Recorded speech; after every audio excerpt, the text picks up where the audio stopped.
നമസ്കാരം, ഞാൻ ബൈജു നായർ. നമ്മുടെ ചാനലിലേക്ക് സ്വാഗതം. BYD സീ ലയൺ ആ വാഹനമാണ് ഇന്ന് നമ്മോടൊപ്പം ഉള്ളത്. ഏതാനും ദിവസങ്ങൾക്ക് മുമ്പ് ഡൽഹിയിലെ ഓട്ടോ എക്സ്പോയിൽ അല്ലെങ്കിൽ ഭാരത് മൊബിലിറ്റി ഷോയിൽ സ്റ്റേജിൽ കിടക്കുന്ന അവസ്ഥയിലാണ് ഇദ്ദേഹത്തെ നമ്മൾ നേരത്തെ കണ്ടതെങ്കിൽ ഇപ്പോൾ കൊച്ചിയിൽ നമുക്ക് ഈ വാഹനം ലഭിച്ചിരിക്കുകയാണ്. ഈ വാഹനം കാണുമ്പോൾ എങ്കയോ പാർത്ത മാതിരി ഇരിക്കുമെന്ന് നിങ്ങൾക്ക് തോന്നുന്നുണ്ടെങ്കിൽ നിങ്ങൾ നേരത്തെ പാർത്ത മാതിരിയുള്ളൊരു മുൻഭാഗം തന്നെയാണ് ഈ വാഹനത്തിലുള്ളത്. അതായത് BYDയുടെ ഏറ്റവും പ്രധാനപ്പെട്ട മോഡലുകളൊന്നായ സീൽ എന്ന സെഡാൻ്റെ മുൻഭാഗമാണ് സീ ലയണിന് കൊടുത്തിരിക്കുന്നത്. നമുക്കറിയാവുന്ന പോലെ ഇപ്പോൾ ഈ സെഡാനുകൾ വാങ്ങിക്കുന്നവരുടെ എണ്ണം കുറഞ്ഞു വരികയാണ്. അത് നമ്മുടെ റോഡുകളുടെ ദുരവസ്ഥയാണ് അതിന് പ്രധാനപ്പെട്ട കാരണമായിട്ട് പറയാവുന്നത്. ഗ്രൗണ്ട് ക്ലിയറൻസ് നല്ലപോലെയുള്ള വാഹനങ്ങൾ അല്ലെങ്കിൽ അടിയിടിക്കുക എന്നൊരു പ്രശ്നം തീർച്ചയായിട്ടും കേരളത്തിലെ റോഡുകളിലുണ്ട്. തന്നെയുമല്ല, ഹമ്പുകളും പമ്പുകളും ഒക്കെ തോന്നുന്ന പോലെ നിർമ്മിച്ചു വയ്ക്കുക, അതിന് മുന്നറിയിപ്പ് ബോർഡ് സ്ഥാപിക്കാതിരിക്കുക തുടങ്ങിയ വിനോദങ്ങളും നമ്മുടെ PWD വകുപ്പ് ചെയ്യാറുണ്ട്. അങ്ങനെയൊക്കെ ഉള്ളപ്പോൾ എപ്പോഴും നമുക്ക് ആവശ്യമെന്ന് പറയുന്നത് അല്പം ഗ്രൗണ്ട് ക്ലിയറൻസ് ഉള്ള വാഹനങ്ങൾ തന്നെയാണ്. സീലിൻ്റെ കാര്യത്തിൽ ഗ്രൗണ്ട് ക്ലിയറൻസ് 145 മില്ലിമീറ്റർ മാത്രമായിരുന്നു. അത് സെഡാനുകളെ ഇഷ്ടപ്പെടുന്നവരെ സംബന്ധിച്ച് വലിയ പ്രശ്നം അല്ലെങ്കിൽ പോലും മറ്റുള്ളവർക്കൊരു പ്രശ്നം തന്നെയായിരുന്നു. അപ്പോൾ ഈ ഒരു വാഹനം ഇതൊരു SUV ക്രോസ് ഓവർ രീതിയിലേക്കാണ് ഇതിൻ്റെ ഡിസൈൻ മാറ്റിയിരിക്കുന്നത്. അങ്ങനെ വരുമ്പോൾ ഇതിൻ്റെ ഗ്രൗണ്ട് ക്ലിയറൻസ് 163 മില്ലിമീറ്ററായിട്ട് വർദ്ധിച്ചിട്ടുണ്ട്. അപ്പോൾ അത്രയും മികച്ച ഗ്രൗണ്ട് ക്ലിയറൻസ് ഉണ്ട്. അതായത് ഒരു SUVക്ക് വേണ്ട ഗ്രൗണ്ട് ക്ലിയറൻസ് തീർച്ചയായിട്ടും സീ ലയൺ എന്ന ഈ ഒരു വാഹനത്തിന് കൊടുത്തിട്ടുണ്ട്. തന്നെയുമല്ല, ഡയമെൻഷൻസിലും മാറ്റം വന്നിട്ടുണ്ട്. സീലിനേക്കാളും വലിപ്പം കൂടി, നീളം, വീതി, ഉയരം, വീൽ ബേസ് എല്ലാ കാര്യങ്ങളിലും അല്പം വർധനവ് സംഭവിച്ചിട്ടുണ്ട് സീ ലയണിൻ്റെ കാര്യത്തിൽ. അങ്ങനെയൊക്കെയുള്ള SUV ക്രോസ് ഓവറായ സീ ലയണിൻ്റെ ടെസ്റ്റ് ഡ്രൈവിലേക്ക് എല്ലാവർക്കും സ്വാഗതം.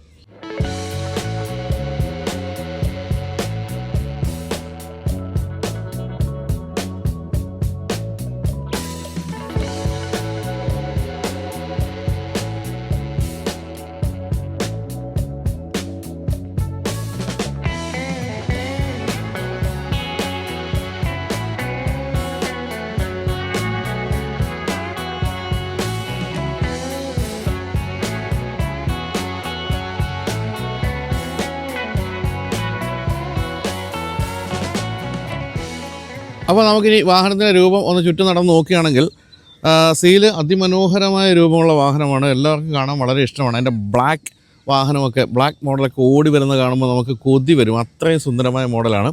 പക്ഷേ ഈ പറഞ്ഞ പോലെ പക്ക സെഡാനാണ് ആ മോഡലെങ്കിൽ ഇതിലേക്ക് വരുമ്പോഴത്തേക്കും നിങ്ങൾ കാണുന്ന പോലെ ക്രോസ് ഓവർ രൂപത്തിലേക്കാണ് മാറിയിരിക്കുന്നത്. ഈ വാഹനത്തിൻ്റെ കാര്യത്തിൽ ഹൈറ്റ് കാര്യമായ രീതിയിൽ വർദ്ധിച്ചിട്ടുണ്ട്. 160 മില്ലിമീറ്ററാണ് ഹൈറ്റ് വർദ്ധിച്ചിരിക്കുന്നത്. അതുപോലെ തന്നെ വീതിയുടെ കാര്യത്തിൽ 50 മില്ലിമീറ്റർ വർദ്ധിച്ചിട്ടുണ്ട്. ഗ്രൗണ്ട് ക്ലിയറൻസ് ഞാൻ ഈ പറഞ്ഞ പോലെ 145, 163 ആയിട്ടുണ്ട്. പക്ഷേ വീൽ ബേസ് എന്ന് പറഞ്ഞാൽ, അതായത് ഉൾഭാഗത്തെ സ്പേസ് കാര്യമായ രീതിയിൽ വർദ്ധിച്ചിട്ടില്ല. 10 മില്ലിമീറ്റർ മാത്രമാണ് വർധനവ് ഉണ്ടായിരിക്കുന്നത്. എന്നാലും പിൻഭാഗമൊക്കെ അതിസുന്ദരമായിട്ടാണ് നിർമ്മിച്ചിരിക്കുന്നത്. വേണമെങ്കിൽ ഈ സൈഡും കാര്യങ്ങളൊക്കെ കാണുമ്പോൾ നമുക്ക് ലംബോർഗിനി ഉറൂസിൻ്റെ ഒരു രൂപമായിട്ട് സാമ്യം പോലും പറയാവുന്ന രീതിയിലേക്കാണ് മാറ്റിയിരിക്കുന്നത്. BYD എന്ന് പറയുന്നത് ചില്ലറക്കാരനല്ല എന്ന് നിങ്ങൾക്ക് അറിയാമല്ലോ. കാരണം ഇപ്പോൾ ഏറ്റവും പുതിയ മഹീന്ദ്രയുടെ വാഹനങ്ങൾ വന്നപ്പോഴും മാരുതിയുടെ വാഹനങ്ങൾ വന്നപ്പോഴും എല്ലാം ബാറ്ററി നിർമ്മിച്ചു കൊടുത്തിരിക്കുന്നത് ഈ കക്ഷികളാണ്. അത്രയും വമ്പന്മാരാണിത്. ഇവരുടെ ബ്ലേഡ് ബാറ്ററി ടെക്നോളജി എന്ന് പറയുന്നത് ലോകത്തെ പിടിച്ചു കുലുക്കിയ ടെക്നോളജിയാണെന്ന് പറയാം. അതായത് അവസാന ശ്വാസം വരെയും പോരാടിയിട്ട് അദ്ദേഹം മരിക്കുകയുള്ളൂ എന്ന് പറഞ്ഞാൽ അവസാന കിലോമീറ്റർ വരെ ചാർജ് നിലനിൽക്കുന്ന രീതിയിലാണ് ആ ബാറ്ററി നിർമ്മിച്ചിരിക്കുന്നത്. തന്നെയുമല്ല, ഇതിൻ്റെ ചെറിയ സെല്ലുകളായിട്ട് പോലും മാറ്റാമെന്നുള്ളതുകൊണ്ട് തന്നെ ഒറ്റയടിക്ക് ബാറ്ററി മാറ്റുന്ന പ്രശ്നം വരുന്നില്ല. എങ്കിൽ പോലും നല്ല അതുകൊണ്ടാണ് മഹീന്ദ്രയൊക്കെ ലൈഫ് ടൈം വാറണ്ടി കൊടുത്തിരിക്കുന്നത് അവരുടെ ഏറ്റവും പുതിയ വാഹനങ്ങളിലെ ബാറ്ററികൾ. അതായത് അത്രയധികം ധൈര്യത്തോടു കൂടി ലൈഫ് ടൈം വാറണ്ടി പോലും കൊടുക്കാവുന്ന ബാറ്ററിയാണ് BYD നിർമ്മിച്ചുകൊണ്ടിരിക്കുന്നത്. എന്തായാലും നിങ്ങൾക്ക് രൂപം ഇഷ്ടമായി കാണുമെന്നുള്ള ഒരു സംശയമില്ല. മുൻഭാഗത്തെപ്പറ്റി പറയുമ്പോൾ ഞാനീ പറഞ്ഞ പോലെ വേറെ വലിയ വ്യത്യാസമൊന്നും പറയാനില്ല. ഹെഡ് ലാമ്പ് ആയാലും അതുപോലെ മുൻഭാഗത്ത് കാണുന്ന ഈ ഒരു ബൾജുകളൊക്കെ ആയാലും നമ്മൾ സീലിൽ കണ്ടത് തന്നെയാണ്. പക്ഷേ ബമ്പറിൻ്റെ കാര്യത്തിൽ കാര്യമായ മാറ്റം സംഭവിച്ചിട്ടുണ്ട്. അതൊരു SUVക്ക് ചേരുന്ന രീതിയിലേക്കാണ് മാറ്റിയിരിക്കുന്നത്. എന്നാൽ ഹെഡ്ലൈറ്റൊക്കെ നീണ്ടിടംപെട്ട മിഴികളെന്നൊക്കെ പറഞ്ഞ പോലെ അതിസുന്ദരമായിട്ടാണ് കൊടുത്തിരിക്കുന്നത്. 2 എലമെൻസാണ് നമുക്ക് അതിൻ്റെ അത് കാണാവുന്നത്. അതുപോലെ ഡേ ടൈം റണ്ണിംഗ് ലാമ്പ് അങ്ങനെ വളഞ്ഞു കൊടുത്തിരിക്കുന്നു. അതാണിപ്പോൾ ഈ ഒരു ഇൻഡിക്കേറ്ററായിട്ട് പ്രവർത്തിച്ചുകൊണ്ടിരിക്കുന്നത്. ആ ഹെഡ് ലാമ്പ് ഇവിടെ നിന്ന് ഇങ്ങനെ വന്ന് ഈ അറ്റം വരെ നീളുന്നതൊക്കെ വളരെ രസകരമായിട്ടുണ്ട്. താഴേക്ക് വരുമ്പോൾ ഇവിടെയൊക്കെ എയർ കർട്ടനാണ് ഇവിടെ കൊടുത്തിരിക്കുന്നത്. അതുവഴി അങ്ങനെ കാറ്റ് കടന്നു പോകുന്നു. എയറോഡൈനാമികത വർദ്ധിപ്പിക്കുന്ന കാര്യങ്ങളാണ്. ഇവിടെയൊക്കെ ആണെങ്കിലും ഈ ഒരു ലിപ്പിൻ്റെ ഭാഗമൊക്കെ അതുപോലെ വളരെ ഉരുട്ടി കൊടുത്തിരിക്കുന്നതുകൊണ്ട് തന്നെ എയർ ഫ്ലോ അതിഗംഭീരമായിരിക്കും എന്നുള്ളൊരു സംശയമില്ല. താഴേക്ക് വരുമ്പോൾ വലിയൊരു എയർ ഡാം പോലൊരു ഭാഗം തന്നെയാണ് കാണുന്നത്. അതുപോലെ ഈ ഭാഗത്തൊക്കെയുള്ള ഈ കട്ടുകളും ക്രീസുകളും ഒക്കെ അതിമനോഹരമെന്നാണ് പറയേണ്ടത്. ഈ ഭാഗത്തേക്ക് വരുമ്പോൾ വളരെ ചെറിയൊരു അലൂമിനിയം ഫിനിഷുള്ള ഭാഗമൊക്കെ അവിടെ കൊടുത്തിട്ടുണ്ട്. എന്തായാലും വളരെ പവർഫുള്ളായിട്ടുള്ളൊരു വാഹനത്തിൻ്റെ ലക്ഷണങ്ങൾ അല്ലെങ്കിൽ മസിൽ വാഹനത്തിൻ്റെ ലക്ഷണങ്ങളൊക്കെയാണ് കാണിക്കുന്നത്. ഇവിടെ കാണുന്ന ഈ ഒരു ബൾജുകൾ, ബോണറ്റ് ബൾജുകളൊക്കെ നമുക്ക് അത് തന്നെയാണ് മനസ്സിലാക്കി തരുന്നത്. മറ്റൊരു കാര്യമുള്ളത്, എനിക്ക് എപ്പോഴും തോന്നുന്നത് BYDയുടെ വാഹനങ്ങൾ ലോകത്തിലെ ഏറ്റവും അധികം ഇലക്ട്രിക് വാഹനങ്ങൾ നിർമ്മിക്കുന്ന കമ്പനി ആണെങ്കിൽ പോലും ഇലക്ട്രിക് വാഹനങ്ങളുടെ രീതിയിലേ അല്ല ഒരു വാഹനങ്ങൾ നിർമ്മിക്കുന്നത്. പക്ക ഒരു ഐസ് വാഹനത്തിൻ്റെ രൂപമൊക്കെ തന്നെയാണ് കാണുന്നത്. ആകെ പച്ചബോർഡ് കാണുമ്പോഴാണ് ഇത് ഇലക്ട്രിക് ആണെന്ന് മനസ്സിലാക്കുക. ഇപ്പോൾ തന്നെ രാവിലെ നമ്മൾ ഈ വാഹനം ഇവിടെ ഷൂട്ട് ചെയ്യാൻ വേണ്ടി നിർത്തിയിട്ടപ്പോൾ നമ്മുടെ സുഹൃത്ത് വഴി നടന്നു പോവുകയും വാഹനത്തെ പറ്റിയൊക്കെ ചോദിക്കുക. അവസാനം ഞാൻ EV ആണെന്ന് പറഞ്ഞപ്പോൾ EV ആണോ എന്ന് ചോദിക്കുകയും ചെയ്തു. അതിൻ്റെ അർത്ഥം ഒറ്റ നോട്ടത്തിൽ ഇത് EV ആണോ പെട്രോളാണോ ഡീസലാണോ എന്ന് മനസ്സിലായില്ല എന്നുള്ള കാര്യമാണ്. അപ്പോൾ സൈഡിലേക്ക് വരുമ്പോൾ കനത്ത ഒരു വീൽ ആർച്ച് അല്ലെങ്കിൽ ഒരു സ്ക്വയറിഷ് ആയിട്ടുള്ള വീൽ ആർച്ചാണ് കൊടുത്തിരിക്കുന്നത്. അതുപോലെ മനോഹരമായ അലോ വീല്. അത് നിങ്ങൾ മനസ്സിലാക്കേണ്ട ഒരു കാര്യമാണ്. നമ്മുടെ ഇന്ത്യയിലൊക്കെയുള്ള കമ്പനികളെല്ലാം തന്നെ EV ആകുമ്പോൾ എയറോ വീൽ എന്ന് പറഞ്ഞിട്ടൊരു സ്ഥിരം രൂപം കൊടുക്കും. ഞാൻ ഈ കഴിഞ്ഞൊരു വീഡിയോയിൽ പറഞ്ഞതേ ഉള്ളൂ. ഇവർ പക്ഷേ അങ്ങനെയൊന്നുമില്ല. ഇവർ സാധാരണ അലോ വീൽ തന്നെയാണ് കൊടുത്തിരിക്കുന്നത്. പക്ഷേ അതിന് പോലും എയർ പാസേജ് എന്ന് പറയുന്നത് കൃത്യമായിട്ടും നടക്കും നമുക്ക് കണ്ടാൽ മനസ്സിലാകുന്ന രീതിയിലാണ് അലൂമിനിയം ഫിനിഷും ബ്ലാക്ക് ഫിനിഷുമാണ് കൊടുത്തിരിക്കുന്നത്. 20 ഇഞ്ച് ടയേഴ്സ് കൊടുത്തിരിക്കുന്നു. 245 R20 ആണ് ടയർ സൈസ്. അതങ്ങനെ ആ വീൽ അറച്ചിൽ നിറഞ്ഞു തന്നെ നിൽക്കുന്നുണ്ട്. ഇവിടെ BYD ഡിസൈൻ എന്നുള്ളൊരു അത് സ്ഥിരമായിട്ട് കൊടുക്കുന്നൊരു സാധനമാണ്. അതിവിടെ കൊടുത്തിരിക്കുന്നു. അവിടെ ഒരു ബ്ലാക്ക് ഫിനിഷുള്ള ഭാഗമാണ് ആ കാണുന്നത്. താഴെയായിട്ടും ബ്ലാക്ക് ഫിനിഷുള്ള ഒരു ലോവർ ഭാഗം നീളുന്നുണ്ട്. അതിൽ അലൂമിനിയം ഫിനിഷും കൊടുത്തിട്ടുണ്ട്. ഫ്ലഷ് ഡോർ ഹാൻഡിലാണ് കൊടുത്തിരിക്കുന്നത്. അതുകൊണ്ട് തന്നെ അത് ബോഡിയോട് നന്നായിട്ട് ചേർന്ന് നിൽക്കുന്നുണ്ട്. വളരെ വിശാലമായ ഗ്ലാസ് ഏരിയ. അത് പിൻഭാഗത്തേക്ക് വരുമ്പോഴാണ് ഏറ്റവും വിശാലം എന്ന് പറയാവുന്നത്. അതങ്ങനെ മനോഹരമായിട്ട് നീളുന്നുണ്ട്. ഉൾഭാഗത്തിരിക്കുമ്പോൾ വളരെ ഏറെയായിട്ടുള്ള ഫീൽ തോന്നുന്നുള്ള കാര്യത്തിന് സംശയമില്ല. മേൽഭാഗം സീലിൽ നിന്ന് വ്യത്യസ്തമായിട്ട് അങ്ങനെ ചെരിഞ്ഞിറങ്ങുന്നു. അത് മനോഹരമായിട്ടുണ്ട്. മേൽഭാഗത്ത് ബ്ലാക്ക് ഫിനിഷാണ് കൊടുത്തിരിക്കുന്നത്. നിങ്ങൾക്ക് കാണാമെന്ന് അറിഞ്ഞുകൂടാ, കാരണം അവിടെ പനോരമിക്കായിട്ടുള്ള സൺറൂഫ് ഉള്ളതുകൊണ്ട് ആ ബ്ലാക്ക് ഫിനിഷാണ് അവിടെ കൊടുത്തിരിക്കുന്നത്. ഇവിടെയൊക്കെ കനത്ത ബോഡി ലൈനുകളൊക്കെ കൊടുത്ത് നല്ല മസിൽ പവർ കൊടുത്തിട്ടുണ്ട്. അത് ഭംഗിയായിട്ടുണ്ട്. ഈ ഭാഗമാണ് ഇതിൻ്റെ ഏറ്റവും മനോഹരമായ ഭാഗം. ഇവിടെ നിന്ന് ഇങ്ങനെ ഈ തള്ളി നിൽക്കുന്ന ഈ ഒരു പിൻഭാഗം തീർച്ചയായിട്ടും വളരെ ഹെവിയുമാണ്. അതുപോലെ തന്നെ കാണാൻ വളരെ ഭംഗിയുള്ളതുമാണ്. ഈ ഭാഗത്തേക്ക് വരുമ്പോൾ ഇവിടെ ഈ ബ്ലാക്ക് ഫിനിഷ് കാണുന്നത് കോർണർ ഗ്ലാസ് ആണെങ്കിൽ പോലും ഇവിടെയും ഈ ഒരു ബ്ലാക്ക് ഫിനിഷ് ഉള്ളതുകൊണ്ട് എല്ലാം കൂടെ അങ്ങ് ചേർന്ന് അങ്ങ് മെർജായി പോയി. അത് നല്ല ഭംഗിയായിട്ടുണ്ട്. അതുപോലെ അതിഗംഭീരമെന്ന് വിളിക്കാവുന്ന ഒരു സ്പോയിലറാണ് കൊടുത്തിരിക്കുന്നത്.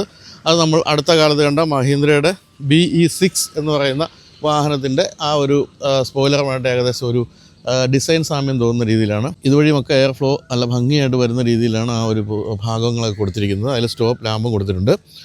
ഇവിടെയൊക്കെ ഫുൾ ഗംഭീരമായ രീതിയിൽ ഫുൾ ബ്ലാക്ക് ഫിനിഷിലാണ് പിൻഭാഗത്ത്. ഇത് MVD സമ്മതിക്കുമെന്ന് എനിക്ക് അറിഞ്ഞുകൂടാ കേട്ടോ. MVDക്ക് ഇത്രയും ബ്ലാക്ക് പറ്റില്ല എന്നാണ് എനിക്ക് തോന്നുന്നത്.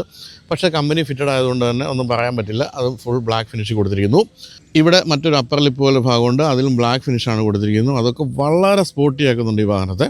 പിന്നെ ടെയിൽ ലാമ്പിൽ കണ്ടോ കണക്കണക്കണക്കണെന്ന് കുറേ നക്ഷത്രങ്ങൾ കൊടുത്തിട്ടുണ്ട്. അതൊക്കെ വളരെ ഭംഗിയായിട്ടുണ്ട്. ടേൺ ഇൻഡിക്കേറ്റർ അവിടെ കൊടുത്തിരിക്കുന്നു. അങ്ങനെ ഇതൊക്കെ രാത്രിയിലായിരിക്കും കേട്ടോ ഏറ്റവും ഭംഗി, പകലായിരിക്കില്ല. എന്തായാലും ആ ഭാഗങ്ങളെല്ലാം ഭംഗി. ഇവിടെ കൊടുത്തിരിക്കുന്ന ഈ ഒരു LED സ്ട്രിപ്പ് അതും ഭംഗിയായിട്ടുണ്ട്. ഇതെല്ലാം നമ്മൾ ഓർപ്പിക്കുന്ന സീലിനെ തന്നെയാണ്, സീലിൻ്റെ രീതികളൊക്കെ തന്നെയാണ്. അതുപോലെ ഏറ്റവും അധികം ബൂട്ട് സ്പേസ് ഉണ്ടാകും എന്ന് നമുക്ക് മനസ്സിലാക്കി തരുന്ന രീതിയിൽ അല്പം പിന്നിലേക്ക് ഇങ്ങനെ തള്ളി നിൽക്കുകയാണ് ഈ ഒരു ബൂട്ടിൻ്റെ ലിഡും ഭാഗങ്ങളൊക്കെ തന്നെ. ഇവിടെ EV എന്നും ഓൾ വീൽ ഡ്രൈവ് എന്നും കൊടുത്തിട്ടുണ്ട്. ഇത് നമ്മൾ top end model all wheel drive മോഡലാണ് നമ്മൾ ഓടിക്കുന്നത്. 2 വേരിയൻസ് ഉണ്ട് ഈ വാഹനത്തിന്. അതാണ് ആ കാണുന്നത്. BYD Sea Lion 7 എന്നുള്ള പേര്. 7 എന്നും കൂടി ഉണ്ട് ഈ പേരിൻ്റെ കൂടെ. അതാണ് ഇവിടെ അറ്റോ 3യും അങ്ങനെയൊക്കെ ഇവർ 3-7 എന്നൊക്കെ കൊടുക്കുന്നൊരു പതിവുണ്ടല്ലോ. അതാണ് ഈ കാണുന്നത്. ഇത് 4.5S എന്ന് പറയുന്ന 4.5 സെക്കൻഡ്സ് കൊണ്ട് ഇദ്ദേഹം 100 കിലോമീറ്റർ വേഗത എടുക്കും എന്നാണ് കാണിച്ചു തരുന്നത്. അപ്പോൾ എന്തായാലും പിൻഭാഗം അതിമനോഹരം തന്നെയാണ്. അതിമനോഹരവും വളരെ ഫ്യൂച്ചറിസ്റ്റിക്കുള്ള രീതിയിലാണ് കൊടുത്തിരിക്കുന്നത്. ഇനി ബൂട്ട് സ്പേസ് നോക്കാം. വിശാലമായ ഷോറൂം എന്ന് പറയുന്ന രീതിയിലുള്ള വിശാലമായ ബൂട്ട് സ്പേസാണ് ഇത്. 520 ലിറ്റർ ബൂട്ട് സ്പേസ് ഉണ്ട്. അതായത് സീല് 400 ലിറ്റർ ആണെങ്കിൽ അന്ന് നമ്മൾ കണ്ടൊന്നും ഞെട്ടിയായിരുന്നു. അപ്പോൾ ഇത് കാണുമ്പോൾ എത്രത്തോളം ഞെട്ടുമെന്ന് മനസ്സിലാക്കുക. 520 ലിറ്റർ ബൂട്ട് സ്പേസ് ഉണ്ടെന്ന് മാത്രമല്ല അത് 60/40 ആയിട്ട് ഫോൾഡ് ചെയ്താൽ 1789 ലിറ്ററായിട്ട് ബൂട്ട് സ്പേസ്, അതായത് 2000 ലിറ്ററോളം ആക്കി ബൂട്ട് സ്പേസ് മാറ്റാനും സാധിക്കും. അത്ര അധികം സ്പേസാണ് കൊടുത്തിരിക്കുന്നത്. തന്നെയല്ല വളരെ ഫ്ലാറ്റാണ്. സാധനങ്ങളൊക്കെ കയറ്റി വയ്ക്കാൻ വളരെ എളുപ്പവുമാണ്. ഇതിൻ്റെ താഴെയായിട്ട് എന്താ നോക്കുകയാണെങ്കിൽ ഒന്നുമില്ല, സ്പെയർ ടയർ കൊടുത്തിട്ടില്ല. പക്ഷേ ഇവിടെ വീണ്ടും ഒരു ലഗേജ് ഏരിയ കൊടുത്തിട്ടുണ്ടെന്നാണ് പറയേണ്ടത്. അത് ഗംഭീരമായിട്ടുണ്ട്. പിന്നെ ഇവിടെ നെറ്റഡ് ആയിട്ടുള്ള ഭാഗമുണ്ട്. അവിടെ നമുക്ക് സാധനങ്ങളൊക്കെ ചാടാതെ മറിയാതെയൊക്കെ സൂക്ഷിക്കാൻ സാധിക്കും. ലൈറ്റ്, അതുപോലെ തന്നെ ഇതിൻ്റെ മ്യൂസിക് സിസ്റ്റത്തിൻ്റെ എല്ലാ സ്പീക്കേഴ്സ് പോലുള്ള കാര്യങ്ങളൊക്കെ നമുക്ക് ഇവിടെ കൊടുത്തിട്ടുണ്ട്. ഇവിടെ ഡൈന ഓഡിയോയുടെ മ്യൂസിക് സിസ്റ്റത്തിൻ്റെ വലിയൊരു സബ് വൂഫറാണ് ഈ കാണുന്നത്. മ്യൂസിക് സിസ്റ്റം എന്ന് പറഞ്ഞാൽ അടിപൊളിയാണ്. അത് വളരെ ഭംഗിയായിട്ട് കൊടുത്തിരിക്കുന്നു. അതുപോലെ വളരെ വൈഡായിട്ട് തുറക്കാവുന്ന ഒരു ബൂട്ട് സ്പേസ് ആണ്. തന്നെ സാധനങ്ങൾ കയറ്റാനും ഇറക്കാനും ഒക്കെ വളരെ സൗകര്യമാണ്. എന്തായാലും 520 ലിറ്റർ എന്ന് പറയുന്നത് ഒട്ടും മോശമല്ല. അതുകൊണ്ട് തന്നെ എത്ര ദീർഘദൂരം യാത്ര ചെയ്യുകയാണെങ്കിലും സാധനങ്ങൾ കയറ്റാനുള്ള സൗകര്യമുണ്ട്. ഇത് നമുക്ക് ഇലക്ട്രിക്കലി ഫോൾഡ് ചെയ്യുകയും ചെയ്യാം.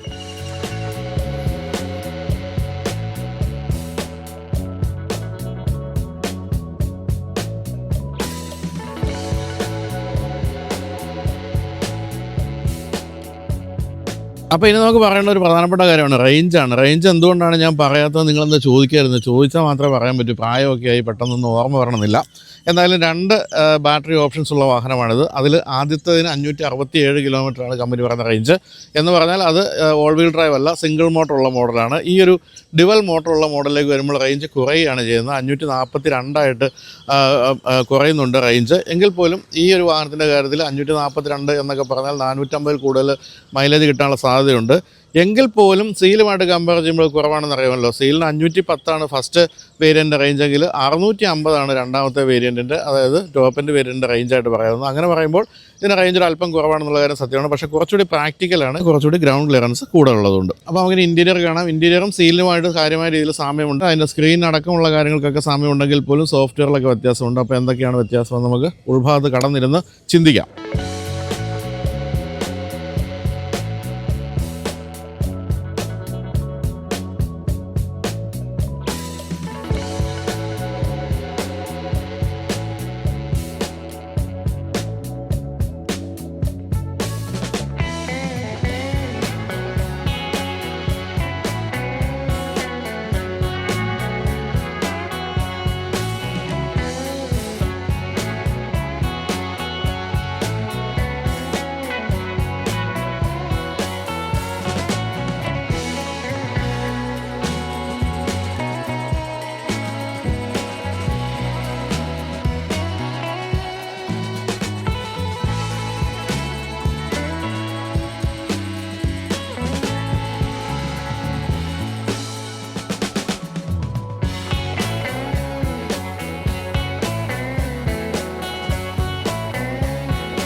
അപ്പോൾ അങ്ങനെ ഗംഭീരമായ ഇൻറ്റീരിയറിലേക്ക് എല്ലാവർക്കും സ്വാഗതം എന്നാണ് പറയേണ്ടത്.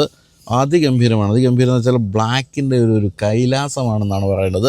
എവിടെ നോക്കിയാലും ബ്ലാക്ക് ഫിനിഷും അതുപോലെ തന്നെ സ്റ്റീൽ ഫിനിഷും എനിക്ക് ഏറ്റവും ഇഷ്ടപ്പെട്ട ഇൻറ്റീരിയറുകളിലൊന്ന് എന്ന് വേണമെങ്കിൽ ധൈര്യമായിട്ട് എനിക്ക് പറയാവുന്ന ഒരു ഇൻറ്റീരിയറാണ്. ഞാൻ നേരത്തെ പറഞ്ഞാൽ സീലിൽ കണ്ട കുറേ കാര്യങ്ങൾ ഇതിലേക്ക് വന്നിട്ടുണ്ട്. എങ്കിൽ പോലും മാറ്റങ്ങൾ തീർച്ചയായിട്ടും ഉണ്ട്. ഈ വാഹനത്തെ സീലിൻ്റെ ഒരു SUV എന്ന് വിളിക്കാൻ തന്നെയാണ് ഞാൻ ഇപ്പോഴും ഇഷ്ടപ്പെടുന്നത്. മറ്റു പല കാര്യങ്ങളും നമ്മൾ നോക്കുമ്പോൾ ഇപ്പോൾ ഡാഷ്ബോർഡിലേക്ക് വരുമ്പോൾ ലെതറാണ് ഇവിടെ കൊടുത്തിരിക്കുന്നത്. ഈ ഒരു ടോപ്പ് ഭാഗത്ത് ലെതർ കൊടുത്തിരിക്കുന്നു. അതിൽ സ്റ്റിച്ചിങ് കൊടുത്തിരിക്കുന്നത് വൈറ്റും ഉണ്ട്, ബ്ലൂവും കൊടുത്തിട്ടുണ്ട്. അത് ഭംഗിയായിട്ടുണ്ട്. പിന്നെ നീളത്തിൽ ഇവിടെ ഇങ്ങനെ ഒരു പിയാനോ ബ്ലാക്ക് ഫിനിഷുള്ളൊരു ഭാഗം കാണാം. ഇവിടെ കുറച്ച് പല കളേഴ്സൊക്കെ ഇവിടെ വന്നു പോകുന്നുണ്ട്. നിങ്ങൾക്കിപ്പോൾ ഈ രാവിലെ കൊണ്ട് കാണാൻ പറ്റുമെന്നറിയില്ല. ഇവിടെ പക്ഷേ ഈ സ്ക്രീൻ എന്ന് പറയുന്നത് ഈ ഒരു കളേഴ്സ് മാത്രമേ ഉള്ളൂ. ഈ ഭാഗം കൊണ്ട് അത് അവസാനിക്കുന്നു. ഇവിടെ നമ്മൾ കാണുന്ന 15.6 ഇഞ്ചിൻ്റെ വലിയ ഒരു സ്ക്രീനാണ്, റൊട്ടേറ്റീവ് സ്ക്രീനാണ്. ഈ നമ്പറുകളൊക്കെ BYD ആണ് ആദ്യമായിട്ട് ഇന്ത്യയിൽ കൊണ്ടുവന്നത്. ഇത്തരം ജഗപൊക പരിപാടികളൊക്കെ അതാണ് നിങ്ങൾ ഈ സ്ക്രീനിൽ കണ്ടുകൊണ്ടിരിക്കുന്നത്. അതിനുശേഷം ഇവിടെ പിന്നീടുള്ള ഈ ഒരു ഭാഗം എന്ന് പറയുന്നത് പൂർണ്ണമായിട്ടും മീറ്റർ കൺസോളിനായിട്ട് മാറ്റി വെച്ചിരിക്കുകയാണ്. ഇതിൽ എന്തൊക്കെയാണെന്ന് ചോദിച്ചാൽ എന്തൊക്കെയാണ് ഇല്ലാത്തതെന്ന് ചോദിക്കുന്നതായിരിക്കും എളുപ്പം തോന്നുന്നു. കണ്ടില്ല, കിടക്കുന്ന കിടപ്പുണ്ട്. സോഫ്റ്റ്വെയറിൻ്റെ ഒരു ഈ പറഞ്ഞ പോലെ പൂര കളിയാണ് കണ്ടുകൊണ്ടിരിക്കുന്നത്. എന്തായാലും 360 ക്യാമറയും അതുപോലെ തന്നെ apple CarPlay, Android auto, wireless ആയിട്ടുള്ള കാര്യങ്ങൾ അതെല്ലാം കൊടുത്തിട്ടുണ്ട്. പിന്നെ എന്താണ് ഇല്ലാത്തതെന്ന് ഞാൻ പറഞ്ഞല്ലോ, അതുപോലെ തന്നെയാണ് കാര്യങ്ങൾ.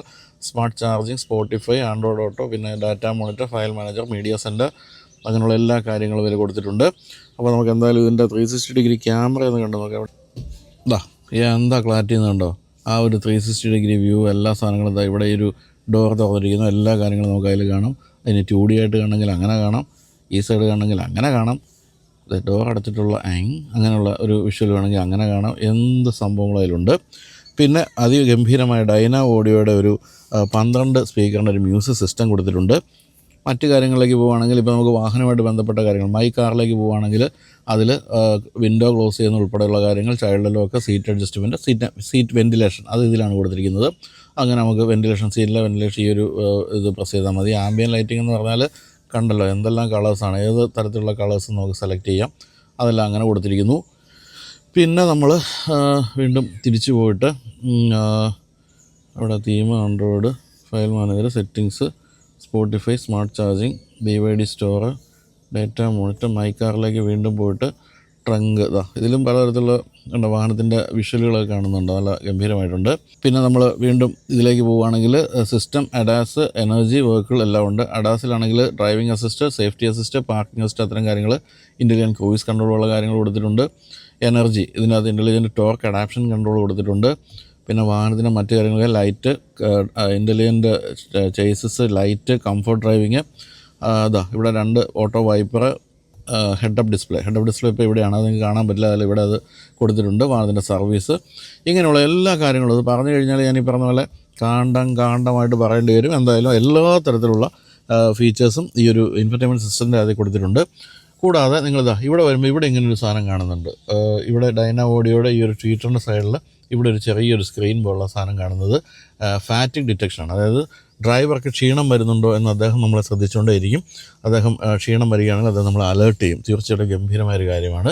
അത് നേരത്തെ വാഹനങ്ങളിലുണ്ടെങ്കിൽ പോലും ഇങ്ങനെ ഒരു സെൻസർ അവിടെ കാണുന്നത് ആദ്യമായിട്ടാണ്. അത്രയധികം കീനായിട്ട് അദ്ദേഹം നമ്മളെ നോക്കിക്കൊണ്ടിരിക്കും. നമ്മളെപ്പോഴും പറയല്ലേ, എല്ലാം മുകളിൽ ഇരുന്ന ഒരാൾ കാണുന്നുണ്ടെന്ന് പറഞ്ഞ പോലെ എല്ലാം സൈഡിൽ ഇരുന്ന ഒരാൾ കാണുന്നുണ്ട് എന്നുള്ള കാര്യം മനസ്സിലാക്കുക.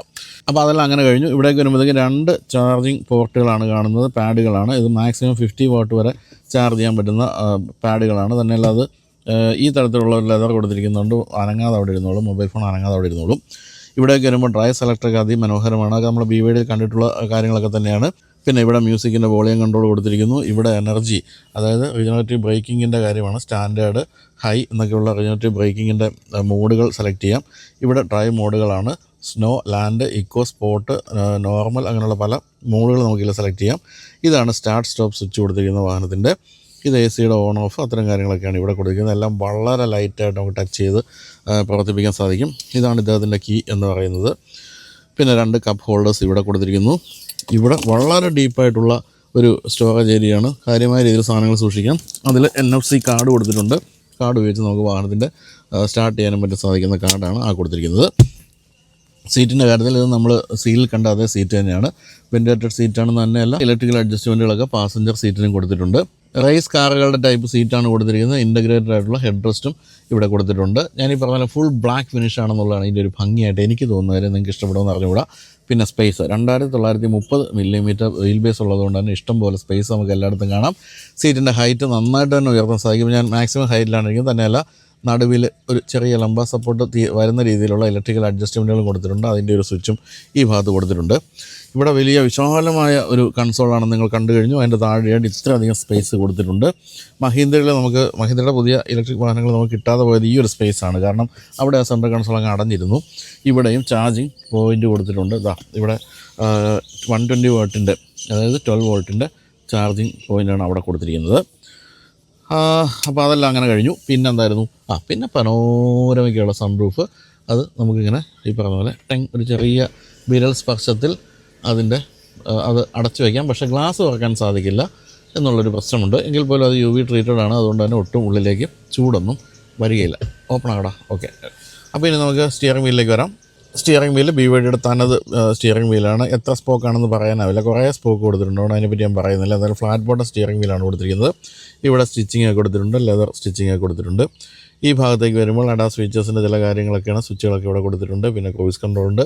ഈ ഭാഗത്തേക്ക് വരുമ്പോൾ വോളിയം കൺട്രോൾ, പിന്നെ ഫോണിൻ്റെ കൺട്രോളുകളൊക്കെ കൊടുത്തിട്ടുണ്ട്.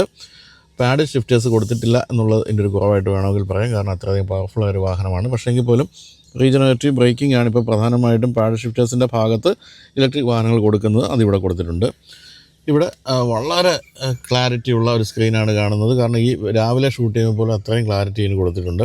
82% ചാർജ് ഉള്ളപ്പോൾ 448 കിലോമീറ്ററാണ് ഇത് ഓടുക. എന്ന് പറഞ്ഞാൽ കേരളത്തിൻ്റെ ഉടനീളം ഓടാൻ ഈ ഒരു ചാർജ് മതി എന്ന് മനസ്സിലാക്കുക. പിന്നെ എത്ര കിലോ വാട്ട് കൺസംഷൻ എന്നുള്ള കാര്യങ്ങളൊക്കെയാണ് ഇവിടെ കാണിക്കുന്നത്. മറ്റു കാര്യങ്ങളൊക്കെ ഉണ്ട്. വാഹനത്തിൻ്റെ ഒരു ഗ്രാഫിക്കൽ ഡിസൈനൊക്കെ ഇവിടെ കൊടുത്തിട്ടുണ്ട്. ഏതായാലും വളരെ ഗംഭീരമായ ഒരു സ്ക്രീനാണ് മുൻഭാഗത്ത് നമ്മൾ കാണുന്നത്. പിന്നെ ഈ ഭാഗത്തേക്ക് വരുമ്പോൾ ഹെഡ് അപ്പ് ഡിസ്പ്ലേ ഉണ്ട്. നിങ്ങൾക്ക് കാണാൻ പറ്റുന്നുണ്ടോ എന്ന് അറിഞ്ഞുകൂടാ. പിന്നെ ഈ പറഞ്ഞ പോലെ നമ്മുടെ സീറ്റിംഗ് പൊസിഷൻ എന്ന് പറഞ്ഞാൽ നല്ല ഹൈറ്റ് ഉള്ളതാണ്. അതുകൊണ്ട് ഇവിടെയൊക്കെ ഇരുന്ന് കഴിഞ്ഞാൽ നല്ല വിസിബിലിറ്റി ഉണ്ട്. സൈഡിലേക്ക് വരുമ്പോൾ ഇവിടെയാണ് സൈഡ് വ്യൂ മിറേഴ്സിൻ്റെയൊക്കെ അഡ്ജസ്റ്റ്മെൻറ്റുള്ള എല്ലാ കാര്യങ്ങളും നല്ല ഗംഭീരമായിട്ട് കൊടുത്തിരിക്കുന്നു. അതായത് നിർമ്മാണ നിലവാരം എന്ന് പറയുന്ന ഒന്നും പറയാനില്ല. വെറുതെ ചൈനീസ് ഒന്നും പറഞ്ഞ് ഈ വാഹനത്തെ അധിക്ഷേപിക്കരുതെന്നാണ് എനിക്ക് പറയാനുള്ളത്. ഇപ്പോൾ ഇവിടെയാണെങ്കിലും വിസിബിലിറ്റി നല്ല ഗംഭീരമായിട്ടുണ്ട്. വളരെ ഉയർന്നു നിൽക്കുന്ന സീറ്റും താഴ്ന്ന ഡാഷ്ബോർഡും ഒക്കെ തന്നെയാണ് ഇവിടെ ഇരിക്കുമ്പോൾ കാണാൻ സാധിക്കുന്നത്. ഡോർ പാഡിലേക്ക് പോകുമ്പോഴാണെങ്കിൽ എന്തൊക്കെയാണ് അതിൽ കൊടുത്തിരിക്കുന്നതെന്ന് നമുക്ക് പറഞ്ഞാൽ മനസ്സിലാകില്ല. ആ രീതിയിലാണ് കയറ്റിറക്കങ്ങൾ, കട്ടുകൾ, ക്രീസുകളെല്ലാം കൊടുത്തിരിക്കുന്നത്. അതൊക്കെ വളരെ മനോഹരമായിട്ടുണ്ട്. അതിലും കുറച്ച് സ്റ്റീൽ ഫിനിഷൊക്കെ കൊടുത്ത് ഭംഗിയാക്കിയിരിക്കുന്നു. ബാക്കി മുഴുവൻ ബ്ലാക്ക് ഫിനിഷ് തന്നെയാണ്. പിന്നെ താഴെയായിട്ടും വലിയ സ്പീക്കർ കൊടുത്തിരിക്കുന്നു. ഒരു വലിയ ബോട്ടിൽ വെക്കാനുള്ള സ്പേസ് ആ ഡോർ പാഡിൻ്റെ പോക്കറ്റിലും കൊടുത്തിട്ടുണ്ട്. എന്തായാലും ഇവിടെയും നിങ്ങൾ കാണാമല്ലോ, സുഖമായിട്ട് ഇങ്ങനെ കൈവച്ചൊക്കെ വേണമെങ്കിൽ ഓടിക്കുക. അത്രയും താഴ്ന്നാണ് വിൻഡോ ലൈനൊക്കെ ഇരിക്കുന്നത്. അതൊക്കെ വളരെ ഭംഗിയായിട്ടുണ്ട്. വളരെ പ്രാക്ടിക്കലായിട്ടുള്ള കാര്യങ്ങളൊക്കെയാണ് അങ്ങനെ കൊടുത്തിരിക്കുന്നത്. അപ്പോൾ ഇത്രയൊക്കെയാണ് പിൻഭാഗത്തിലെന്ന് പറയാനുള്ളത്. ഇനി നമുക്ക് ഇതൊക്കെയാണ് മുൻഭാഗത്തിലെന്ന് പറയാനുള്ളത്. ഇനി പിൻഭാഗത്തേക്ക് പോകുമ്പോൾ ഞാൻ ഈ സീറ്റ് ഇത്രയധികം മുന്നിലേക്ക് കയറ്റിയിടാം. ഇത് ഏറ്റവും പിന്നിലേക്കാണ് ഇരിക്കുന്നത്. എന്നിട്ട് നമുക്ക് എങ്ങനെയുണ്ട് ബാക്കിൽ സീറ്റിൻ്റെ കംഫർട്ട്, ലെഗ് സ്പേസ് എന്നൊക്കെ നോക്കാം. വളരെ വിശാലമായിട്ട് നമുക്ക് ഈ ഒരു ഡോറ് തുറക്കാം. അങ്ങനെ കയറിയിരിക്കുമ്പോൾ എന്താ സ്പേസ് ഒന്നും ഉണ്ടോ? സ്പേസ് എന്നൊക്കെ പറഞ്ഞിട്ടുണ്ടല്ലോ, മാരകമായ സ്പേസാണ്. ഇത്രയും വിശാലമായ സ്പേസ് എന്ന് പറഞ്ഞാൽ ഫുൾ ഫ്ലാറ്റ് ഫ്ലോർ ആയതുകൊണ്ട് തന്നെ എങ്ങനെയും ഇരിക്കാൻ, കുട്ടികളെ ഇവിടെ ഇരുത്തി കളിപ്പിക്കാൻ അമ്മാതിരി സ്പേസാണ് കൊടുത്തിരിക്കുന്നത്. ഇപ്പോൾ ഈ സീറ്റ് ഞാൻ ഏറ്റവും മുന്നിലേക്ക് തള്ളിയിട്ടിരിക്കുന്നു. ഇത് ഏറ്റവും പിന്നിലേക്കും. ഇതാണ് മാക്സിമം പിന്നിലേക്ക് വരാവുന്നൊരു പൊസിഷൻ. എന്നിട്ട് പോലും ഇത്രയധികം സ്പേസ് ഉണ്ടെന്നുള്ളത് കൊണ്ട് തന്നെ ഒന്നും പേടിക്കേണ്ട. ധൈര്യമായിട്ട് നിങ്ങൾക്ക് എത്ര കാലം നീളമുള്ളവർക്ക് ഇരിക്കാവുന്ന ലെഗ് സ്പേസ് ഉണ്ടെന്നുള്ള കാര്യത്തിൽ സംശയമില്ല. ഇതുണ്ട്, ഇവിടെ ആകുമ്പോഴത്തേക്ക് ഇഷ്ടം പോലെയാണ്. പക്ഷേ ഇത്രയും കയറ്റിയിട്ട് ആരും ഓടിക്കുമെന്ന് തോന്നുന്നില്ല. എന്തായാലും പിന്നിലേക്കുള്ള AC വെൻറ്റുകളാണ് നമ്മളിവിടെ കാണുന്നത്. അതിന് സ്റ്റീൽ ഫിനിഷൊക്കെ കൊടുത്ത് ഭംഗിയാക്കിയിട്ടുണ്ട്. ഇവിടെ 2 ചാർജിങ് പോർട്ടുകളാണ് ഇവിടെ കാണുന്നത്. ഒരു സീറ്റ് ടൈപ്പും ഉണ്ട്, ഒന്ന് അല്പം കൂടി വലിയ ടൈപ്പും ഉണ്ട്. ആ ടൈപ്പിൻ്റെ പേര് എനിക്ക് അറിഞ്ഞുവിടാം. ഏതായാലും ഇവിടെ നമുക്ക് മൊബൈലൊക്കെ വയ്ക്കാവുന്ന ചെറിയ ഒരു സീറ്റ് പോക്കറ്റും കൊടുത്തിട്ടുണ്ട്. കൂടാതെ വലിയ പേപ്പേഴ്സൊക്കെ വയ്ക്കാവുന്ന സ്ഥലവുമുണ്ട്. പിന്നെ ഇവിടെ ആകുമ്പോൾ 2 കപ്പ് ഹോൾഡേഴ്സ് കൊടുത്തിരിക്കുന്നു. ഇവിടെ വേണമെങ്കിൽ മൊബൈലൊക്കെ വയ്ക്കാവുന്നൊരു സ്പേസ് ഇവിടെയും കൊടുത്തിരിക്കുന്നു. എല്ലാ കാര്യങ്ങളിലും വളരെ കൃത്യമായും വേണ്ടതെന്താണ് എന്ന് ആലോചിച്ച് ചെയ്തിരിക്കുന്ന കാര്യമെന്നാണ് എനിക്ക് തോന്നുന്നത്. അത്രയധികം സൗകര്യങ്ങളെല്ലാം കൊടുത്തിട്ടുണ്ട്. സീറ്റിലേക്ക് വരികയാണെങ്കിൽ സീറ്റിൻ്റെ കണ്ടോ, തൈ സപ്പോർട്ടിന് വേണ്ടി ഇവിടെ ഇങ്ങനെ ഒരു ഹൈറ്റ് നിങ്ങൾക്ക് മനസ്സിലാകുന്നുണ്ടാവും. നല്ല തൈ സപ്പോർട്ടുള്ള സീറ്റാണ് കൊടുത്തിരിക്കുന്നത്. എങ്കിലും നമ്മൾ കാലിങ്ങനെ വെച്ചിരിക്കുമ്പോൾ അല്പം കൂടി ആകാമായിരുന്നു തോന്നുന്നു. കാരണം താഴെയായിട്ട് ഈ ഒരു ബാറ്ററി ഇരിക്കുന്നതുകൊണ്ടായിരിക്കാം ഒരല്പം ഉയർന്നിരിക്കുന്നുണ്ട്. എങ്കിലും മോശമല്ല എന്നാണ് പറയുന്നത്. പക്ഷേ കാലിങ്ങനെ വെച്ചിരുന്ന നല്ല തൈ സപ്പോർട്ട് കിട്ടുന്നുമുണ്ട്. ഇനി ഏതെങ്കിലും തരത്തിൽ സീറ്റിന് അഡ്ജസ്റ്റ്മെൻറ്റുകൾ ഉണ്ടോ എന്ന് ചോദിച്ചാൽ നമുക്ക് നോക്കാം. അഡ്ജസ്റ്റ്മെൻറ്റുകൾ തീർച്ചയായിട്ടും ഉണ്ട്. മാനുവലി നമുക്ക് ഇങ്ങനെ വേണമെങ്കിൽ സ്ട്രൈറ്റ് ആയിട്ട് ഇരുത്താം. അതിന് ശേഷം ഇങ്ങനെ ഇവിടം വരെയാണ് ഇതിൻ്റെ ഒരു സ്ലാൻഡിങ് പൊസിഷൻ കിട്ടുക. മോശമല്ല, തീർച്ചയായിട്ടും സുഖമായി ചാരി കിടക്കാവുന്ന ഒരു പൊസിഷനുണ്ട്. പിന്നെ വിൻഡോ ലൈൻ നോക്കുകയാണെങ്കിൽ അല്പം ഉയർന്നാണ് പിൻഭാഗത്തേക്ക് വരുമ്പോൾ. അതായത് ഇതിൻ്റെ ഒരു ഡിസൈൻ രീതി അനുസരിച്ച് മുന്നിൽ നിന്ന് പിന്നിലേക്ക് ഉയർന്നു പോകുന്നതുകൊണ്ട് ആ ഒരു ഹൈറ്റ് ഇവിടെയുണ്ട്. അതുകൊണ്ട് തന്നെ മുൻഭാഗത്തിരിക്കുന്ന അത്രയും വിസിബിലിറ്റി പിൻഭാഗത്തിരിക്കുന്നവർക്കില്ല. സീറ്റ് ഒരല്പം താഴ്ന്നാണ് ഇരിക്കുന്നത്. 3 പേര് ഇരിക്കാൻ തന്നെയാണ് കമ്പനി വിചാരിച്ചിരിക്കുന്നതെന്ന് പറയാം. കാരണം 3 ഹെഡ് റെസ്റ്റ് ഇവിടെ കൊടുത്തിട്ടുണ്ട്. ഡോർ പാഡിൽ ഒരു ചെറിയ ബോട്ടിലൊക്കെയാണ് വയ്ക്കാവുന്നത്. അതിൻ്റെ ഒരു ഡിസൈൻ രീതിയുണ്ട്, നല്ല രസമുണ്ട്. കയറി ഇറങ്ങി അങ്ങനെ പോവുകയാണ്. ആംറസ്റ്റിൻ്റെ ഭാഗവും എല്ലാം തന്നെ. അതുപോലെ ഏറ്റവും മുകളിലായിട്ട് കാണുന്ന ഇതാണ് ഡോർ ഹാൻഡിൽ എന്ന് വിളിക്കാവുന്ന ഭാഗം. അത് ഒക്കെ രസകരമായിട്ടുണ്ട്. അതൊക്കെ ഡിസൈൻ്റെ കാര്യത്തിൽ ഒന്നും പറയാനില്ല. എല്ലാ തരത്തിലും ഫ്ലോവിങ് ആയിട്ടുള്ള ഡിസൈൻ എന്നാണ് പറയേണ്ടത്. എന്തായാലും ഉൾഭാഗം നമ്മളെ ഓർപ്പിക്കുന്നത് സീലിനെ തന്നെയാണ്. എങ്കിൽ പോലും കുറച്ചൊരു ഹൈറ്റുള്ള വാഹനമായതുകൊണ്ട് ഒരു SUVയുടെ സീറ്റിംഗ് പൊസിഷൻ വരെ നമുക്ക് തീർച്ചയായിട്ടും കിട്ടുന്നുണ്ട്. പിന്നെ ഇത്രയും പനോരമയ്ക്കുള്ള സൺറൂഫ് ആയതുകൊണ്ട് മേൽഭാഗം വരെ, തലയുടെ മേൽഭാഗം വരെ കൃത്യമായിട്ടും സൺറൂഫ് കിട്ടുന്നുണ്ട്. ഹെഡ് സ്പേസ് എന്ന് പറയുന്നത് അമേസിംഗ് ആണ്. നല്ല ഹെഡ് സ്പേസ് ഉണ്ട്, ലെഗ് സ്പേസ് ഉണ്ട്, അതുപോലെ തൈ സപ്പോർട്ടുണ്ട്. എല്ലാ കാര്യങ്ങളിലും പക്കയാണ്. എന്നാൽ റേഞ്ചിൻ്റെ കാര്യത്തിൽ മോശക്കാരനുമല്ല. 542 ഈ ഒരു വേരിയൻറ്റിന് 542 കിലോമീറ്റർ റേഞ്ചുണ്ട്. എന്നാൽ നിങ്ങൾക്ക് റിയർ വീൽ ഡ്രൈവ് വാഹനം മതിയെന്നുണ്ടെങ്കിൽ 567 കിലോമീറ്റർ റേഞ്ചും ഇദ്ദേഹം നൽകുന്നു.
സീലിൻ്റെ ഒരു SUV വേർഷൻ, SUV വേർഷനാണ് ഇത് എന്നാണ് പറയേണ്ടത്. കമ്പനി അങ്ങനെ പറയുന്നില്ലെങ്കിൽ പോലും നമുക്ക് മുൻഭാഗം കാണുമ്പോൾ സീലിനാണ് ഓർമ്മ വരുന്നതെന്ന് ഞാൻ പറഞ്ഞല്ലോ. അപ്പോൾ അങ്ങനെ വരുമ്പോൾ ഏതാണ്ട് ഒരേ ബാറ്ററി പാക്ക്, ഒരേ തരത്തിലുള്ള മോട്ടറുകൾ എന്നൊക്കെ ഉള്ളപ്പോൾ ഏതാണ് ഓടിക്കാൻ കൂടുതൽ രസം എന്ന് ചോദിക്കുകയാണെങ്കിൽ വളരെ പെട്ടെന്ന് നമുക്ക് മനസ്സിലാകുന്നത് സീലിൻ്റെ ഒരു ഹരം എന്ന് പറയുന്നത് വേറൊരു ഓടിക്കാനുള്ള ഹരം എന്ന് പറയുന്നത് വേറൊരു ലീഗാണ്. അതിന് കാരണം മറ്റൊന്നുമല്ല, 145 മില്ലിമീറ്റർ ഉള്ളൂ ഗ്രൗണ്ട് ക്ലിയറൻസ്. അതങ്ങനെ റോഡിനോട് ചേർന്ന് നിൽക്കുന്നു. പിന്നെ ബാറ്ററി പാക്കിൻ്റെ വെയിറ്റ് കാരണം സെൻറ്റർ ഓഫ് ഗ്രാവിറ്റി കുറവാണ്. അത്തരം കാര്യങ്ങൾ കൊണ്ട് നമുക്ക് കുറച്ചുകൂടി ഒരു റോഡ് ഗ്രിപ്പ് കിട്ടുന്നൊരു വാഹനമായിട്ട് ഫീൽ ചെയ്യുന്നത് സീലാണ്. പക്ഷേ ഇത് മോശമാണെന്നല്ല ഞാൻ പറഞ്ഞു വരുന്നത്. പക്ഷേ രണ്ടും നമ്മൾ അടുത്തടുത്ത് ഓടിച്ച് നോക്കുകയാണെങ്കിൽ നമുക്ക് പെട്ടെന്ന് ഇഷ്ടപ്പെടാൻ പോകുന്നത് സീലായിരിക്കും. പക്ഷേ സീലിൻ്റെ കാര്യത്തിലുള്ള പ്രാക്ടിക്കൽ പ്രശ്നം എന്ന് പറയുന്നത് ഞാൻ നേരത്തെ സൂചിപ്പിച്ചു, വല്ല റോഡിൻ്റെ പ്രശ്നം, നമുക്ക് ഈ നാട്ടിലെ കുഴികളുടെ പ്രശ്നം എല്ലാം ഡീൽ ചെയ്യാൻ പറ്റുന്ന ഒരു വാഹനം എന്ന് പറയുന്നത് എപ്പോഴും SUV ആണെന്നുള്ളത് കൊണ്ട് കൂടുതൽ പ്രാക്ടിക്കൽ എന്ന് പറയുന്നത് സി ലയൺ 7 എന്ന് പറയുന്ന ഈ ഒരു മോഡലായിരിക്കും. അങ്ങനെ നോക്കുമ്പോൾ പ്രാക്ടിക്കാലിൻ്റെ കാര്യത്തിൽ വേണമെങ്കിൽ നമുക്ക് അഡീഷണലായിട്ട് പറയാവുന്നത് കൂടുതൽ ബൂട്ട് സ്പേസ് ഉണ്ട്. 520 ലിറ്റർ ബൂട്ട് സ്പേസ് ഉണ്ട്. പിന്നെ 58 ലിറ്റർ ഫ്രങ്ക് സ്പേസ് ഉണ്ട്. അത് നമ്മൾ നേരത്തെ ഫ്രണ്ട് തുറന്ന് കാണിച്ചില്ല, ഇപ്പോൾ നിങ്ങൾ കാണുന്നുണ്ടാവും. 58 ലിറ്റർ ഫ്രങ്ക് സ്പേസ് ഉണ്ട്. അങ്ങനെയുള്ള പ്രാക്ടിക്കാലിറ്റി ഗുണങ്ങൾ വേറെയുമുണ്ട്. പിന്നെ നല്ല സീറ്റിംഗ് പൊസിഷൻ, ഹൈറ്റ് ഉണ്ട്, അത്തരം കാര്യങ്ങളൊക്കെ ഉണ്ട്. എങ്കിൽ പോലും സെഡാനുകളുടെ ഒരു ഡ്രൈവിംഗ് ഹരമെന്ന് പറയുന്നത് തീർച്ചയായിട്ടും വളരെ കൂടുതലാണ്. സെഡാനുകൾ ഇഷ്ടപ്പെടുന്നത്, ഇപ്പോൾ നമുക്കറിയാം സ്കോഡ ഒക്ടേവിയ പോലുള്ള വാഹനങ്ങളൊക്കെ ഓടിക്കുന്നവരുണ്ട്. അവർ അതിൽ നിന്നും മാറില്ല. കാരണം അത്രയും രസമാണ് റോഡ് ഗ്രിപ്പൊക്കെ ഉള്ളതുകൊണ്ട് ആ വാഹനം ഓടിക്കാൻ. അപ്പോൾ ഇതിൻ്റെ കാര്യത്തിൽ ഓൾ വീൽ ഡ്രൈവ് ആണെന്ന് പറയല്ലോ. ഓൾ വീൽ ഡ്രൈവ് എന്ന് പറയുന്നത് ഇത് മല കയറാനല്ല ഉദ്ദേശിക്കുന്നത്. ഓൾ വീൽ ഡ്രൈവ് ഫ്രണ്ടിലും ബാക്കിലും ആക്സിലുകളിലും മോട്ടർ ഉള്ളതുകൊണ്ട് നല്ല റോഡ് ഗ്രിപ്പായിരിക്കും. ആ ഗ്രിപ്പിന് വേണ്ടിയാണ് ഇതിനെ ഓൾ വീൽ ഡ്രൈവ് നമുക്ക് വിളിക്കാവുന്നത്. അല്ലാതെ ഇത് മല കയറാൻ ഉദ്ദേശമുള്ള വാഹനമല്ല. അതിനുള്ള ഗ്രൗണ്ട് ക്ലിയറൻസോ അല്ലെങ്കിൽ അപ്രോച്ച് ഡിപ്പാർച്ചർ ആംഗിളുകളോ ഒന്നും ഈ വാഹനത്തിനില്ല. അതുകൊണ്ട് തന്നെ മല കയറിയല്ല, റോഡ് ഗ്രിപ്പ് എന്ന് പറയുന്നത് തന്നെയാണ് ആവശ്യം. കാരണം അത്രയും പവർഫുള്ളായൊരു വാഹനമാണ് എന്നുള്ളത് കൊണ്ട് തന്നെ നമുക്ക് ചവിട്ടിയാൽ കിട്ടാതെ വരുന്ന അവസ്ഥയൊന്നും വരാൻ പാടില്ല. അതുകൊണ്ടാണ് ഇത്തരത്തിലുള്ള ഓൾ വീൽ ഡ്രൈവ് ഇത്തരം വാഹനങ്ങൾക്ക് കൊടുക്കുന്നത്. ഇനി മറ്റു കാര്യങ്ങളൊക്കെ കിടക്കുകയാണെങ്കിൽ, ടെക്നിക്കൽ കാര്യങ്ങളൊക്കെ കിടക്കുകയാണെങ്കിൽ, ബാറ്ററി പാക്ക് എന്ന് പറയുന്നത്, അല്ലെങ്കിൽ ബാറ്ററി സൈസ് എന്ന് പറയുന്നത് രണ്ട് വേരിയൻറ്റിനും ഒരുപോലെ തന്നെയാണ്. 82.56 കിലോവാട്ടിൻ്റെ ബാറ്ററി പാക്കാണ്.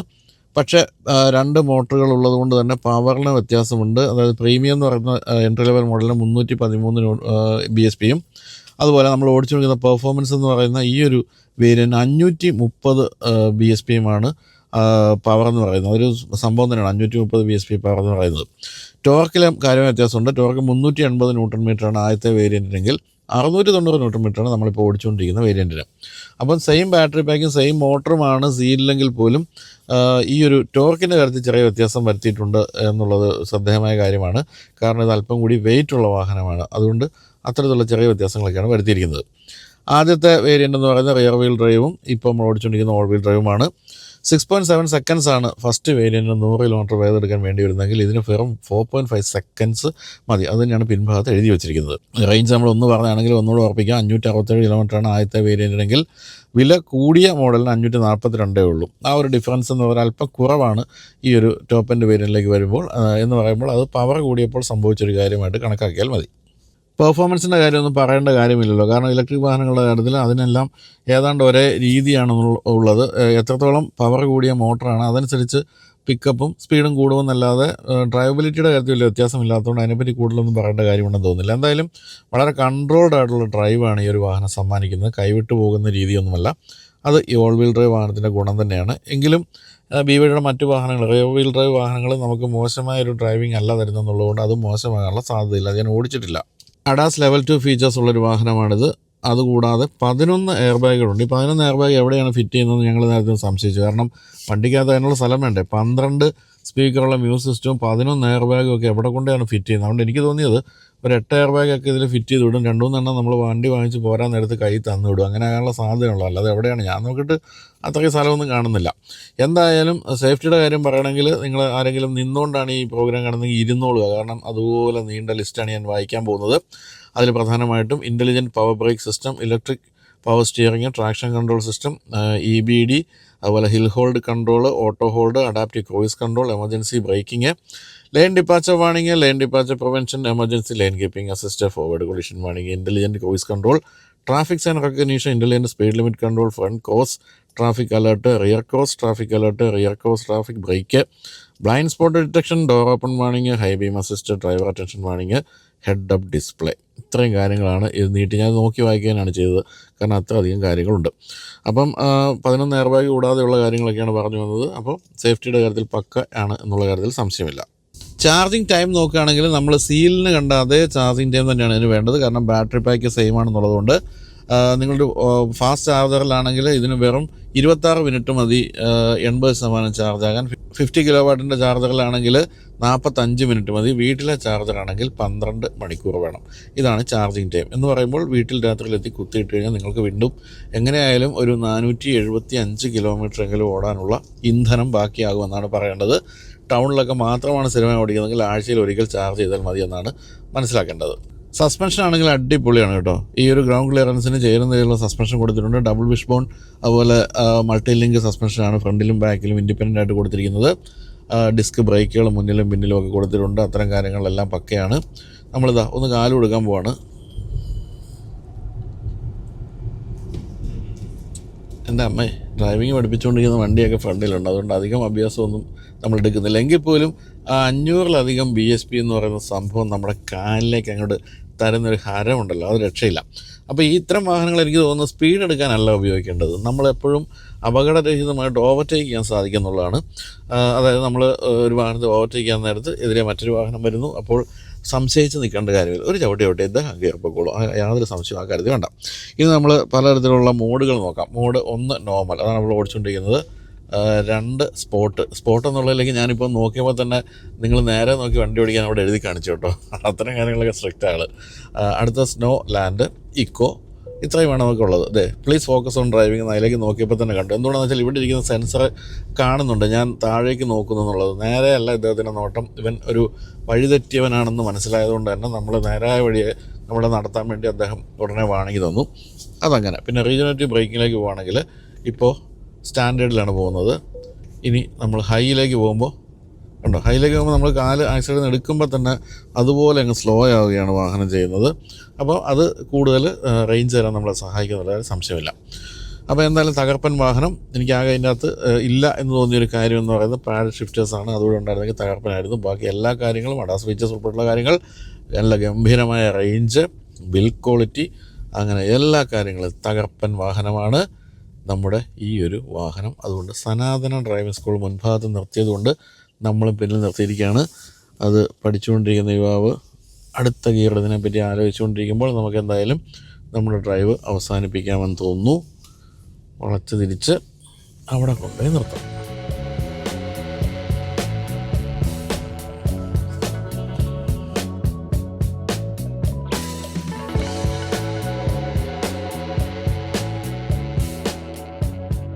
ഇനിയിപ്പോൾ അറിയേണ്ടത് വിലയുടെ കാര്യമാണല്ലോ. വില നിങ്ങളിപ്പോൾ ഈ ഒരു വീഡിയോ കണ്ടുകൊണ്ടിരിക്കുമ്പോൾ വില പ്രഖ്യാപിച്ചിട്ടുണ്ടാകും. എക്സ്പെക്റ്റ് ചെയ്യുന്ന വില എന്ന് പറയുന്നത് ഒരു ആദ്യത്തെ വേരിയൻറ്റിന് 45 ലക്ഷം രൂപയും രണ്ടാമത്തെ വേരിയൻറ്റ്, അതായത് ഈ ടോപ്പ് എൻഡ് മോഡൽ ഒരു 50-51 ലക്ഷം രൂപയും ഒക്കെയാണ്. 2 വേരിയൻസ് ആണുള്ളത്, പ്രീമിയവും പെർഫോമൻസും. പെർഫോമൻസ് എന്ന മോഡലാണ് ഓൾ വീൽ ഡ്രൈവ് മോഡൽ, അതാണ് നമ്മളിപ്പോൾ ഇന്നിപ്പോൾ കണ്ടു കഴിഞ്ഞിരിക്കുന്നത്. എന്തായാലും ഇന്ത്യയിലെ ഇലക്ട്രിക് വാഹന രംഗത്ത് വമ്പൻ വിപ്ലവമാണ് ഈ ഒരു കമ്പനി സൃഷ്ടിച്ചുകൊണ്ടിരിക്കുന്ന ഒരു സംശയമില്ല. നമ്മുടെ ഇന്ത്യൻ വാഹന നിർമ്മാതാക്കളൊക്കെ കണ്ടു പഠിക്കേണ്ട രീതിയിലുള്ള ഇൻറ്റീരിയറും ഫീച്ചേഴ്സും ഒക്കെയാണ് BYD എപ്പോഴും കൊടുത്തു വരുന്നത്. BYDയുടെ കാര്യത്തിൽ മറ്റൊരു കാര്യം കൂടിയുണ്ട്. ഗ്ലോബലി വാഹനങ്ങൾ വിൽക്കുന്ന ഒരു കമ്പനിയാണ് BYD. അതായത് ലോകത്തിൽ എവിടെ പോയാലും, യൂറോപ്പിലായാലും എവിടെ പോയാലും നമുക്ക് BYDയുടെ വാഹനങ്ങൾ കാണാം. അപ്പോൾ ഗ്ലോബലി ഒരു പ്രസൻസ് ഉള്ള കമ്പനി ആകുമ്പോൾ അത്തരത്തിലുള്ള പ്രൊഡക്റ്റുകൾ വേണം അവർ നിർമ്മിക്കാൻ. അത് കൃത്യമായി നോക്കി നിർമ്മിക്കുന്നുണ്ട് കമ്പനി എന്നാണ് പറയേണ്ടത്. ലോകത്തിലെ ഏതൊരു രാജ്യത്തുള്ള ആൾക്കും അപ്പീലിംഗ് ആയിട്ടുള്ള കാര്യങ്ങളൊക്കെയാണ് BYDയുടെ വാഹനങ്ങൾ ചെയ്തു വെച്ചിരിക്കുന്നത്. എന്തായാലും ഗംഭീരമായൊരു പ്രൊഡക്റ്റ് തന്നെയാണ് BYDയുടെ C-Lion 7 എന്ന് പറയുന്ന ഈ ഒരു മോഡൽ. BYDക്ക് തീർച്ചയായിട്ടും അഭിനന്ദനങ്ങൾ അർപ്പിക്കുന്നു. അപ്പോൾ നമ്മൾ ഈ പ്രതീക്ഷിച്ച വില തന്നെയായിരിക്കും വരുന്നതെന്ന് തോന്നുന്നു. ഇല്ലെങ്കിൽ ചെറിയ ഏറ്റക്കുറച്ചിലുണ്ടായാൽ പോലും ഏകദേശം 50 ലക്ഷം രൂപയിലൊക്കെ വില നിൽക്കേണ്ടതാണ് എന്നാണ് തോന്നുന്നത്. അപ്പോൾ ഇത്രയും പറഞ്ഞുകൊണ്ട് അവസാനിപ്പിക്കുന്നു. വീണ്ടും BYDക്ക് അഭിനന്ദനങ്ങൾ നേർന്നുകൊണ്ട് ബൈ.